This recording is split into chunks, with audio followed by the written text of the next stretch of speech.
Assalamualaikum warahmatullahi wabarakatuh dan salam sejahtera.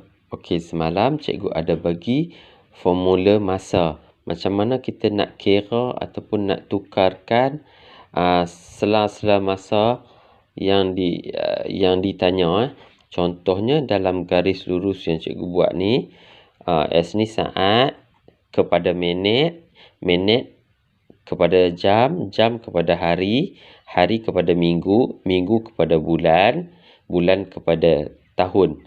Okey, sekiranya maksudnya katanya kat sini contohnya, okey, soalan nombor 1 dia bagi dalam saat. Dia nak jawapan dalam minit. Jadi saat ni 840 saat ni dibahagikan dengan 60 sebab 1 minit sama juga dengan 60 saat. Jadi kena bahagi dengan 60, kamu akan dapat 14 minit. Jadi kepada minit kepada jam juga macam itulah. Minit kepada jam kena ingat 1 jam bersamaan dengan 60 minit. Jadi dekat soalan nombor 2 dia tanya 120 minit. Jadi bila nak tukar kepada jam perlu dibahagi dengan 60 juga. Jadi dapatlah 2 jam. Okey, seterusnya apabila jam kepada hari.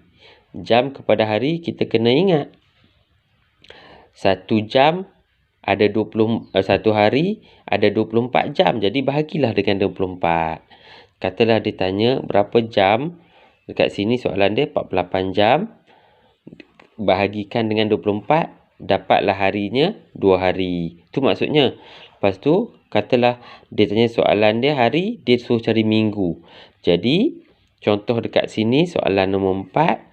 Dia bagi 14 hari. Sama juga dengan berapa minggu. Jadi 14 hari kamu kena tahu. Okey, dalam 1 minggu, dalam dalam 1 minggu ada 7 hari. Hari Ahad sampai hari Sabtu tu 7 hari. Jadi kamu kena bahagi dengan 7. Jadi dekat sini dia bagi 14 hari. 14 hari dibahagikan dengan 7 akan dapat 2 minggu maksudnya. Akan dapatlah 2 minggu.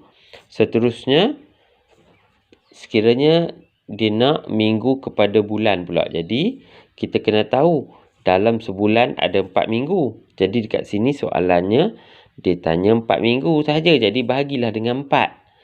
4 dibahagikan dengan 4, dapatlah 1 bulan. Seterusnya, bulan kepada tahun. Sama je. Bulan kepada tahun, kita kena tahu 1 tahun bersamaan dengan 12 bulan. Jadi, dia tanya berapa bulan kat sini? 24 bulan. Dia tanya 24 bulan dibahagikan dengan 12 akan dapat 2 tahun. Bersamaan dengan 2 tahun. Begitu juga sekiranya diterbalikkan, dia nak tanya tahun kepada bulan, operasi darab pula. Tahun.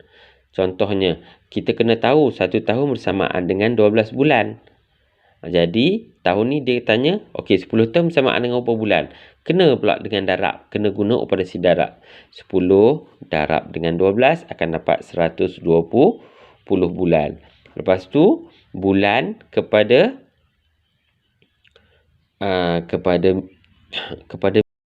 minggu. Jadi, kena ingat 1 bulan bersamaan dengan berapa minggu?